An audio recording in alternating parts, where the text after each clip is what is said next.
tantas cosas han dejado, desde el secretario Sergio Iraeta, que nos acompaña, y agradecemos una vez más su presencia y que haya permanecido aquí con nosotros, como también de José Martins, el presidente de la Bolsa de Cereales de Buenos Aires.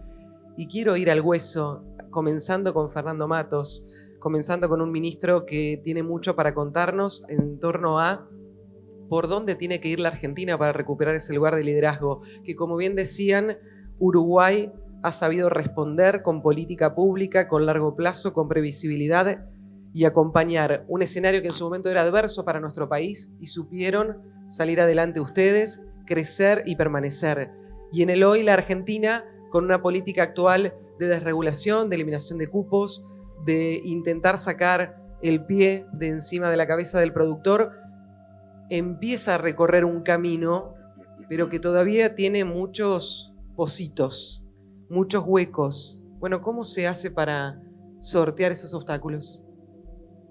Bueno, muy buenos días a todos. El saludo a Rodolfo y el agradecimiento por la invitación. El saludo a todos los empresarios que nos acompañan. El saludo al secretario de Agricultura, con el que compartimos el Consejo Agropecuario del Sur.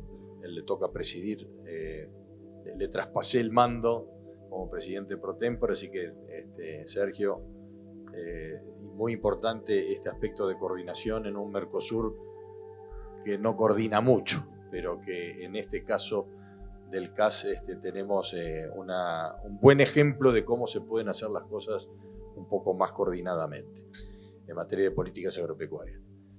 Bueno, claramente yo como ministro de Uruguay me queda bastante incómodo estar opinando sobre la realidad argentina, ¿no? El principio fundamental de no intervención en los gobiernos extranjeros, pero está claro que como uruguayo tenemos una interconexión muy fuerte con la Argentina, somos vecinos, compartimos muchas cosas de la cultura, del idioma, de la proximidad, del parentesco, en fin, una serie de características que nos unen y que del punto de vista de muchas veces los coletazos que ocurren en la Argentina a nosotros nos afectan como economía bastante menor en función de la población, pero que sufrimos, entre comillas, lo que son los desajustes que ha presentado en las últimas décadas la Argentina desde el punto de vista de su comportamiento macroeconómico y las repercusiones en lo social. Pero claramente el camino del Uruguay muchas veces se fija. Nosotros tenemos elecciones el próximo domingo. Allí estamos con un punto de inflexión importante. Vamos a estar votando no solo la elección presidencial, pero la renovación plena, eso son las elecciones generales. Se renueva 100% del Parlamento y lógicamente las previsiones que va a haber segunda vuelta. El 24 de noviembre estaremos decidiendo quién será el próximo presidente de la República, y es claramente dos modelos diferentes, ¿no? O es el cambio o es la continuidad de dos coaliciones, una coalición de izquierda que hoy es oposición y una coalición de gobiernos republicanos, en la coalición republicana que está hoy en el gobierno, liderado por el presidente Lacalle Pou, que pretende dar continuidad a este proceso luego de 15 años de gobiernos que no han sido, a nuestro punto de vista, tan favorables y tan positivos. Junto con la elección, y esto de alguna manera se asocia mucho con lo ocurrido en la Argentina, tenemos un plebiscito, el plebiscito de la seguridad social. Este gobierno, el gobierno uruguayo, ha llevado adelante, a pesar de que todos los sectores políticos así lo manifestaban, la necesidad de la reforma de la seguridad social. Uruguay es un país que demográficamente crece muy poco. La expectativa de vida ha crecido, en los últimos 40 años ha aumentado 10 años y por lo tanto la desfinanciación de la seguridad social, que hoy se lleva un déficit muy importante que las cuentas nacionales lo tienen que cubrir, llevó adelante una reforma que lógicamente, en función de esta característica demográfica y del comportamiento de la expectativa de vida, fue creciendo en la edad de jubilación, pasando a los los nacidos a partir del 73, un año más, hasta, en vez de 60, jubilarse a los 60, 65 años. Pues bien, la izquierda y la central sindical dentro de un esquema constitucionalmente aceptado, que es el sistema de participación, democracia directa, que se recoge firmas de la población y se plebiscita la derogación o no de este sistema. La derogación que implica es la confiscación de los fondos de las AFAPs. Las AFAPs son las AFJP antiguas que tuvieron ustedes. Hoy disponen no solo las AFAPs, pero las cuentas individuales de los trabajadores, 23.000 millones de dólares, para Uruguay mucho dinero, supera las reservas que tiene el Banco Central, que hoy son de 19.000 millones, son 23.000 millones que son palancas fundamentales para el financiamiento de infraestructura y el funcionamiento de muchos proyectos productivos en el Uruguay. Pues bien, nosotros lo que damos el ejemplo cuando decimos defendemos la reforma de la seguridad social y que no se deroguen la reforma y también se confisquen los dineros de las AFAP, es dar el ejemplo de Argentina, porque Argentina también tuvo su sistema propio de ahorro individual y ese dinero fue a parar no se sabe dónde y evidentemente fue para una política populista que mucho perjudicó y que nos reflejamos. No es solo esa la explicación, pero claramente nosotros vamos en el sentido de que no queremos emular o replicar un modelo que lamentablemente llevó a los niveles de pobreza, que es absolutamente contradictorio de la realidad. Un país rico como la Argentina, que tiene todo, que produce alimentos en una forma eficiente, que tenga más del 50% de pobreza es un tema que nos duele y nos afecta del punto de vista del relacionamiento y de la inestabilidad a nivel regional. Entonces creo que el Uruguay lo que ha tenido es un camino de dar certezas, de dar a pesar de que pueda haber cambios en el mando, porque es una posibilidad que pueda darse. Nosotros estimamos que la mayor parte de la población estima la continuidad, que no quiere alterar el rumbo que estamos siguiendo en este momento, liderado por el presidente Lacalle, pero es una posibilidad. Aún en esa situación, normalmente el Uruguay, que ya ha tenido gobierno de izquierda, no pasa de determinadas líneas rojas.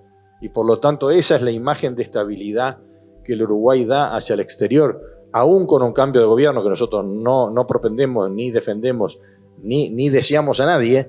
Evidentemente el Uruguay tiene una línea de política de Estado que ha mantenido determinadas certezas, porque el Uruguay tiene que inevitablemente ser atractivo a las inversiones, aunque hay señales de algunos mensajes que da la oposición en este momento que no son favorables. Entonces, la señal es de estabilidad, la señal es de certezas, es respeto a la propiedad privada, a la inversión extranjera, que la libre circulación de la moneda y de remitir las eventuales ganancias de las empresas. El motor fundamental del Uruguay es atraer la inversión extranjera directa. Es el único factor de desarrollo, de crecimiento y generación de empleo, la generación de empleo como herramienta distributiva más importante en la sociedad para justamente combatir que los niveles de pobreza no crezcan. Gracias, Fernando. Este panel se llama La región más potente del mundo y quiero saber si en lo personal, con tu visión y en lo general, la opinión de la dirigencia, del sector público y del sector privado del Brasil coinciden en el potencial y en la ventana abierta de cara al futuro para el sector agroindustrial, para el sector alimenticio. Gracias, Rodolfo. Buenos días. Les pido disculpas por mi portuñol, pero importante que se entiendan los conceptos. En primer lugar, quería decir, no sé si ven, agro es paz. Donde hay un agro desarrollado, hay alimento, y donde hay alimento, hay paz. Estamos en una región con muchísimas oportunidades. Yo vivo la parte internacional desde muchos años. Cuando empezamos las exportaciones de pollos al Medio Oriente, hace 50 años, parecía una aventura, un barco solo, poco a poco. Hoy día estamos allá no solo con productos, pero con marcas. No sé por qué Mercosur no desarrolla marcas porque los principales productores de café son europeos en valor, ¿no es? Italia y Alemania. Y los principales marcas de chocolates son los belgas y los suizos, que no tienen nada a ver con la producción agro. Entonces, esos son desafíos que normalmente no pasan por nuestra cabeza. Ya se habló mucho de marcas Mercosur, pero la integración de Mercosur, disculpe la franquicia porque hoy no tengo nada a ver con gobiernos, y Mercosur está muriendo. Tenemos un acuerdo firmado con la Unión Europea hace un par de años y que no marcha. Cuando empezamos a negociar con la Unión Europea eran 15 países solo. Ahora son 28 y todos tienen que aprobar el acuerdo en sus congresos. Entonces vienen con nuevas exigencias que tienen a ver con medio ambiente, con certificación, con traceability, de saber de dónde viene la soya que se transformó en comida animal, y todo eso tienes que tener todos los controles. Pero en este año de 2025, que estamos en la puerta, hay una convergencia histórica muy importante para Brasil y, les digo, para Mercosur. Brasil va a ser presidente, va a presidir el G20. Importante. Brasil pasa a presidente pro tempore de los BRICS. Y en Brasil será realizada la COP30 en la Amazonia, la Conferencia Mundial de Medio Ambiente. Entonces, nuestra región va a estar en los medios de comunicación y va a estar con reuniones importantes con países que son nuestros clientes. Hace 30 años, las exportaciones de Brasil, el 60% iba para la Unión Europea y Estados Unidos. Hoy día eso está en 25% solo.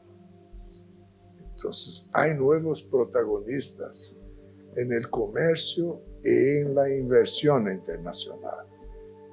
China está haciendo una neocolonización del mundo, con inversiones en infraestructura, muchas veces callados, que no se sabe muy bien.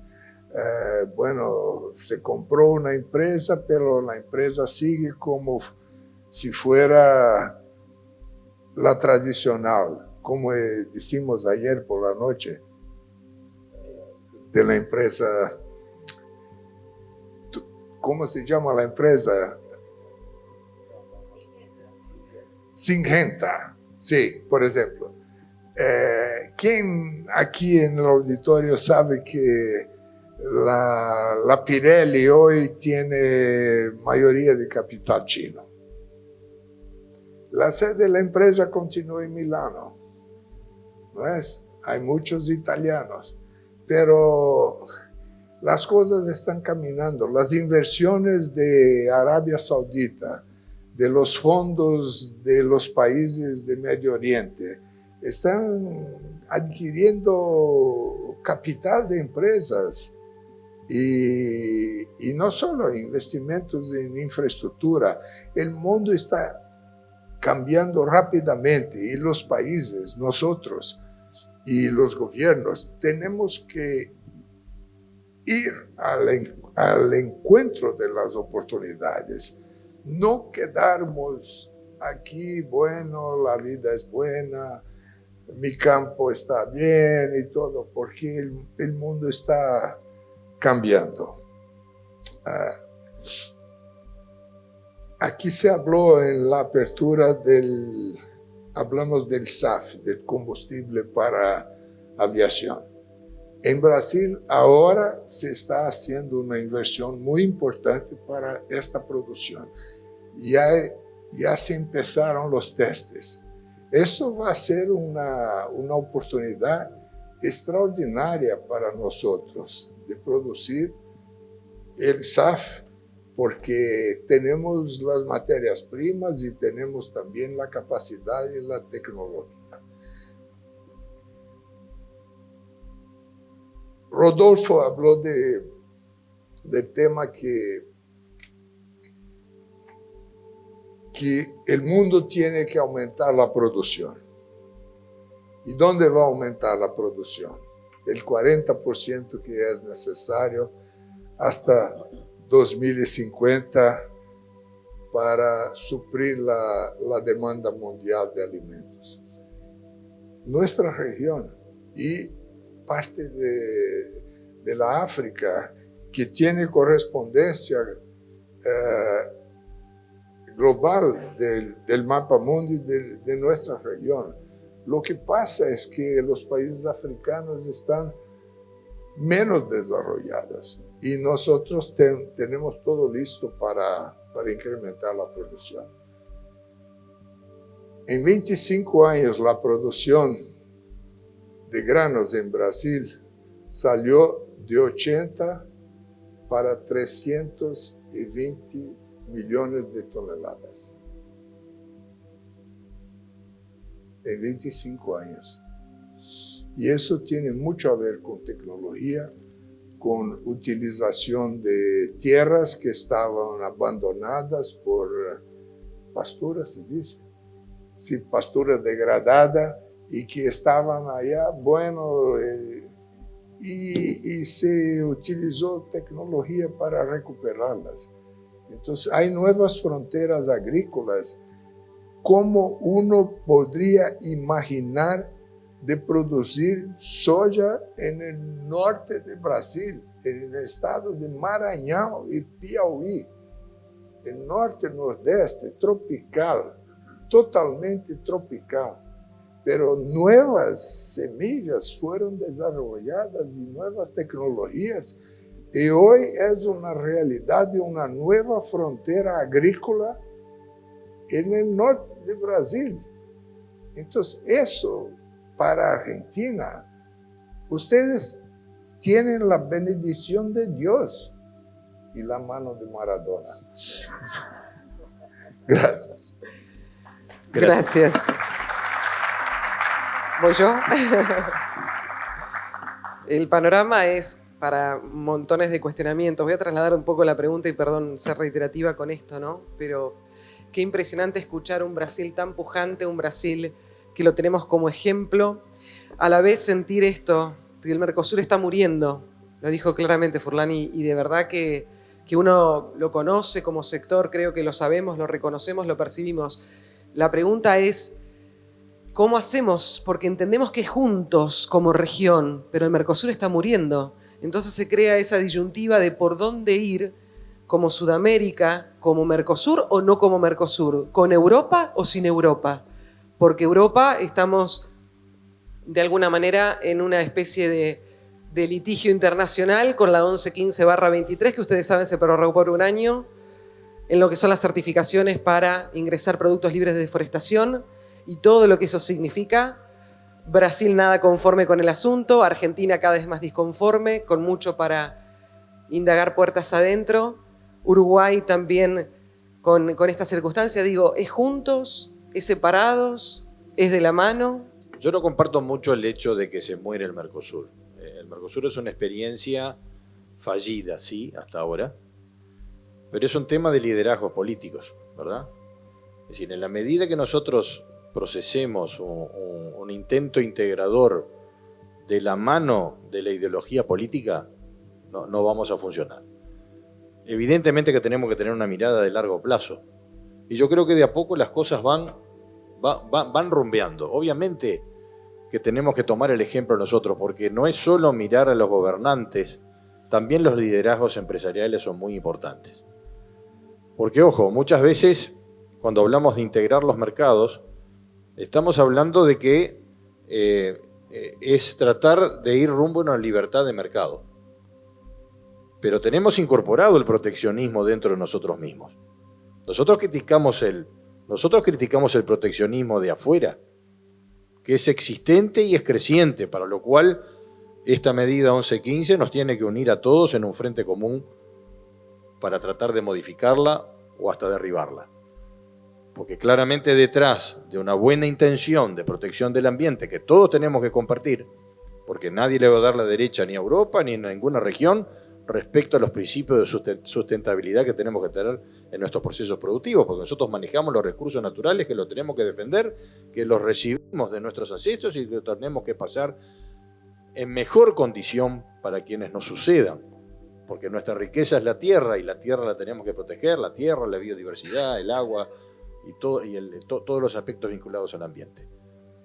Pero claramente, en el tema de la integración, tenemos enormes falencias todavía, desde el punto de vista de la visión de largo plazo, de la visión de la infraestructura. ¿Dónde están los corredores bioceánicos que deberíamos ya tenerlos prontos aquí en la región? Si estamos hablando que la demanda mundial se va a correr, y se está corriendo hacia el sudeste asiático, fundamentalmente donde se concentra ahí más del 57% de la población mundial proyectada al futuro. Y la demanda de alimentos va a crecer mucho más, porque ahí es donde está el gap de población que va creciendo, va saliendo de la pobreza, va generando los ingresos y va a necesitar consumir más proteína. Y nosotros estamos mucho más cerca si salimos por el Pacífico que salimos por el Atlántico. ¿Dónde están nuestras obras de interconexión? ¿Dónde están nuestras hidrovías? El desarrollo de las hidrovías. Cuando lo único que pensamos en las hidrovías es poner un peaje más, sin pensar en el balizamiento, sin pensar en la integración. ¿Dónde están los aspectos vinculados al respeto de las normas, fortaleciendo las instituciones? Hace pocos años tuvimos el puente que más interconecta a Uruguay con Argentina, cortado por una manifestación popular, avalada por un gobierno. Cuando el artículo número 1 del Mercosur abogaba por la libre circulación de bienes, servicios y personas. ¿Cómo puede ser que cuando ayer perdimos aquí, perdimos, es un decir, viajamos de Uruguay a Argentina luego de 30 años y tenemos que perder media hora en la fila de migraciones? ¿Cómo puede ser posible que cuando estaban las diferencias de cambio se venían 100.000 uruguayos para comprar barato en la Argentina y se perdían 5 horas en una frontera para hacer la documentación personal de los vehículos? Una cosa que no existe del punto. Entonces, claro que hay enormes carencias en un Mercosur que debiera tener otra mirada estratégica. ¿Cómo puede ser que el principal continente, o el único continente con exportación neta de alimentos, y donde el Mercosur es la zona central de esa generación de surplus para dar tranquilidad y seguridad alimentaria al mundo? ¿Cómo puede ser que nosotros no seamos los que determinemos los precios de esas mercaderías y seamos tomadores de precios tanto de los bienes que exportamos, agropecuarios y agroindustriales, como de los insumos que mayoritariamente nosotros consumimos? Es porque realmente no hemos tenido el liderazgo de conducir estos procesos. Y estoy muy de acuerdo con la primer diapo, la primer firmina de Luis Fernando. No hay paz en el mundo si no hay seguridad alimentaria. El único premio, nosotros todos los años tenemos premio Nobel de Medicina, premio Nobel de Economía, premio Nobel de Literatura. Nosotros, como un ejemplo central, y es así, si no hay seguridad alimentaria en el mundo no habrá paz, ni económica, ni social, ni política. Tenemos en la historia un premio Nobel de la Paz para Norman Borlaug, y ya hace desde el año de la década del 70, que hizo la Revolución Verde, que apostó al mejoramiento genético de las plantas, combatiendo el hambre en buena parte del mundo, pero que hoy, pasados 50 años, no hay nuevos premios Nobel para quien alimenta y da paz al mundo. ¿Cómo puede ser? ¿Cómo puede ser que eso ocurra? Es porque no le damos la atención, la comunidad internacional no le da la atención a la importancia, y está claro que para alimentar el mundo en el futuro, no solo que la población va a aumentar 25% su población actual en 25 años, pero el requerimiento de alimentos va a aumentar 60%. Por lo tanto, la única manera que tenemos aquí es apostando a la investigación, es apostando a las herramientas biotecnológicas, porque no podemos avanzar ni en la frontera agrícola, solamente recuperando tierras degradadas, eso sí, pero no podemos darle más presión sobre los recursos naturales. No hay forma de hacerlo si no tenemos un aumento de productividad, y ese aumento de productividad va a venir de la mano de la biotecnología, que es el sector que tenemos que apuntalar, el de la biotecnología, el de la investigación, el de la capacitación, para aumentar nuestros rendimientos y ser más competitivos. ¿Usted lo vive, Fernando, como un corset al Mercosur o como... Yo te escuché como creyente del futuro del Mercosur, pero hoy el presente, esa búsqueda de acuerdos bilaterales, no multilaterales, ustedes lo viven como un corset, Uruguay lo vive como un corset al Mercosur en el presente. ¿Y cuál es tu mirada para el futuro? No, por supuesto que tenemos enormes... fijémonos en una cosa. El Mercosur se fundó en el 91. Tenemos 33 años ya de fundado. No tenemos ninguna coordinación ni tributaria, ni macroeconómica, apenas algunas intenciones de coordinación política en algunas áreas. Entonces estamos muy lejos. La realidad del Uruguay, ¿qué es lo que ve? Cuando el presidente Lacalle usó la palabra corset, y se enojó mucho el presidente argentino, ¿verdad? Por esa definición. Diciendo, bueno, el que no le gusta que se vaya, así nomás. Y en realidad, nosotros somos fundadores del Mercosur, como los 4 países integrantes fundadores. Y en definitiva, la gran diferencia es que el Uruguay tiene un mercado doméstico muy pequeño y tiene vocación exportadora, como tenemos todos los países también. Pero también hay corrientes internas empresariales que miran solamente el desarrollo de su propio mercado, un mercado protegido.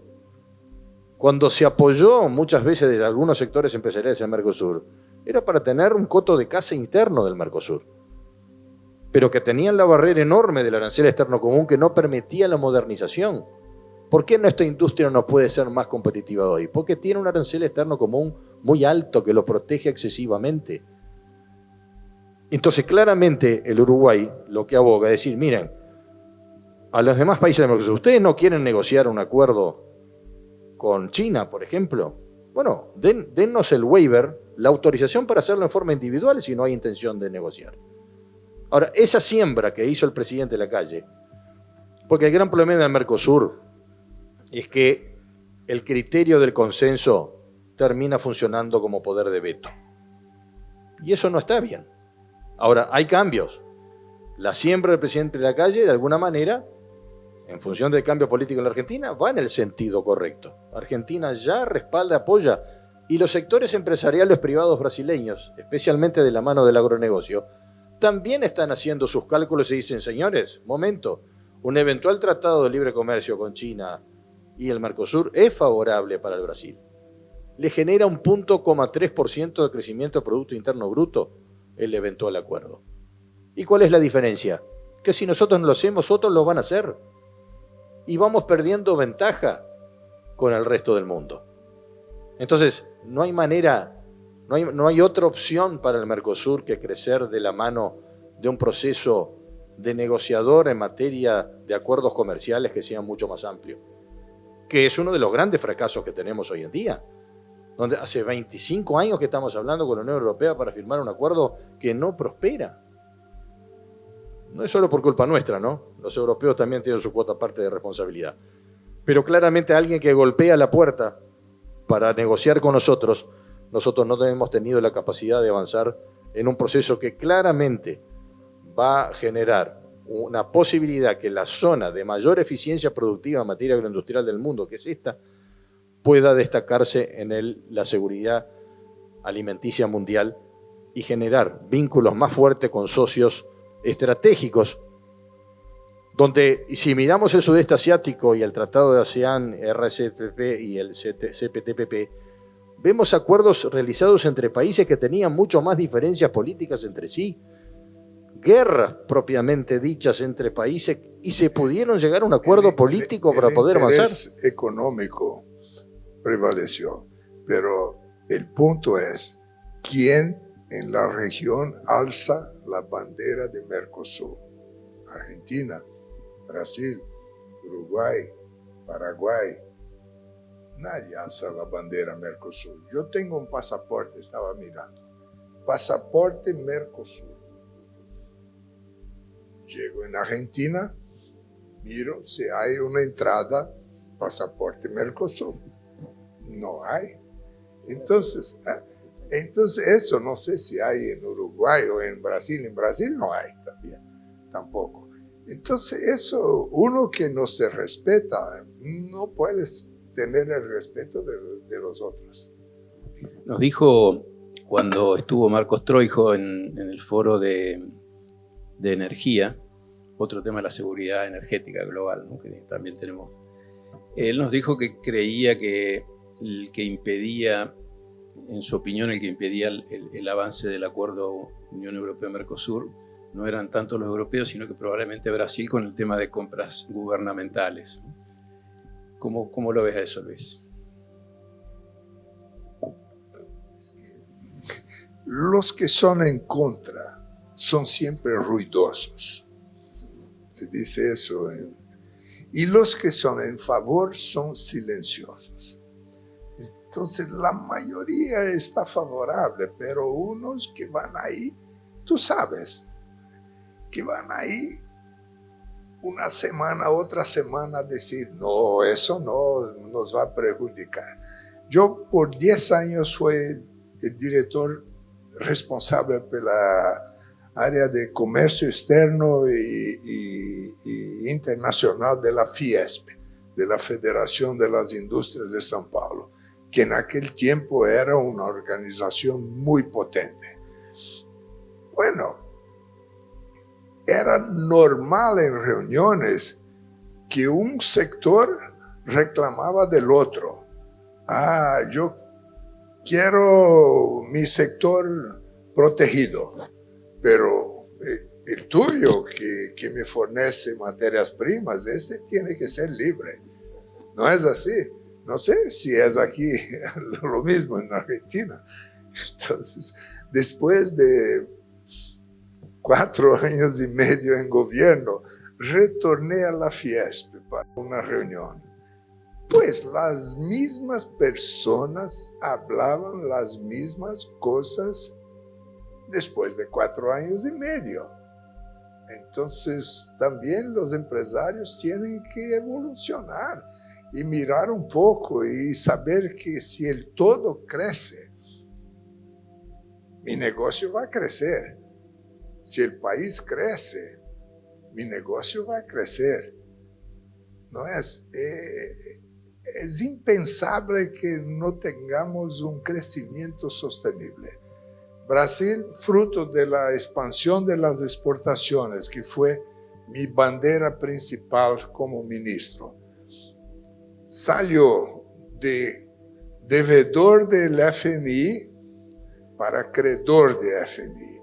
Y ahora con casi 400 mil millones de reservas, no hay riesgo porque se puede comprar toda la deuda externa del país y la deuda externa de las empresas de Brasil, cash con las reservas. Entonces el riesgo está más bajo, eso abre puertas, financiación, es plata que llega.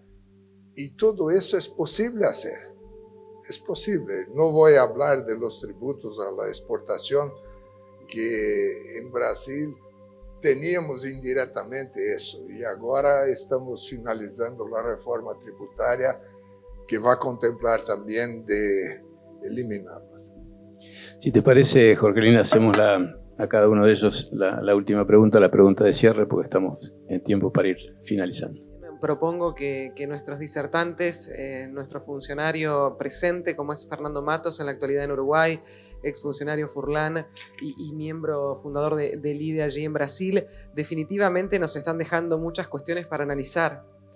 Definitivamente hay un mea culpa que hacer, ¿no? Creo que empresarios, CEOs que están aquí presentes, también es importante que tomemos nota, que tomen nota. Aquí no me haré cargo de ese papel, pero simplemente es entender que también hay que observar de qué forma podemos crecer todos juntos. Hay que observar qué parte nos toca para hacernos cargo y poder, de forma público-privada, seguir accediendo a posibilidades, retornar a este lugar que desde el foro como concepto tomamos como leitmotiv, retornar a este lugar de liderazgo que hemos perdido en agronegocios. Creo que va por ahí, creo que propongo una conclusión final en torno a eso, ¿no?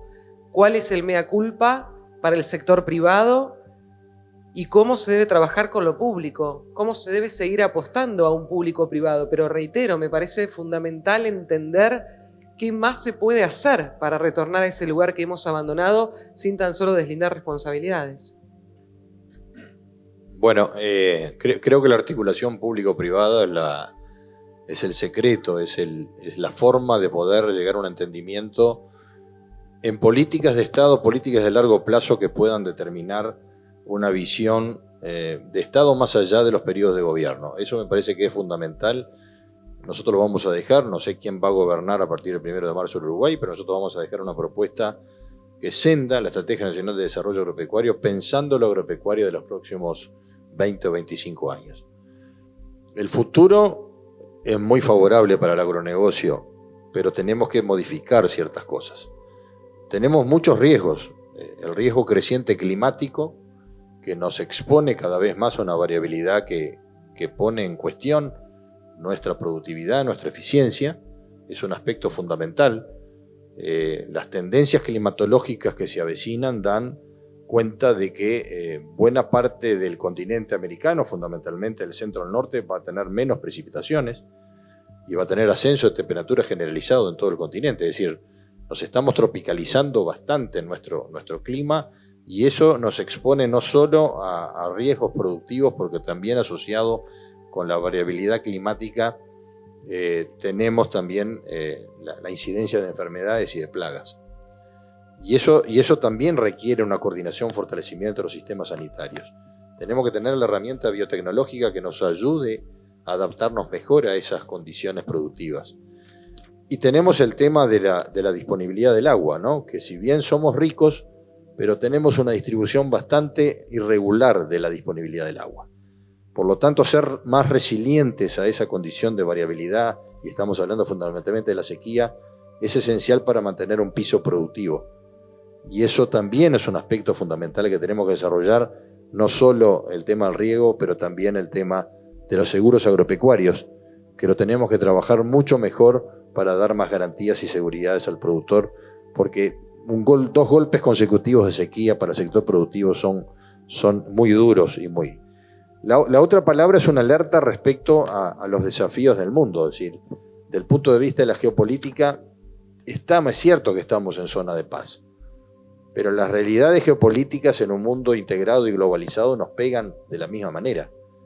Es decir, lo que ocurre hoy, por ejemplo, en el estrecho allí, al Mandeb, allí en frente al Yemen, por el bloqueo de los hutíes en el Mar Rojo, eso significa que el 25%, cayó el 57% del tránsito de barcos por el canal de Suez en los últimos 2 años. Eso significa que el tránsito de Europa para sudeste asiático demora 10 días más de tránsito y 6.000 kilómetros más de tránsito de barco para dar la vuelta por ahí. Y eso todo es dinero. Y las empresas navieras y el costo de quien nos demanda nos lo va a trasladar directo e indirectamente a todos nosotros. El canal de Suez también estuvo afectado por sequías y el tráfico ahí cayó cerca de un 40%. Entonces, en realidad que la logística internacional nosotros tenemos que tener no solo mayor coordinación público-privada, pero también dando certezas en lo que son las posibilidades de inversión en infraestructura. nuevamente para tener una interconexión entre los países y tener, lógicamente, una salida de una producción que sea logísticamente más económica, más barata y más competitiva. Gracias.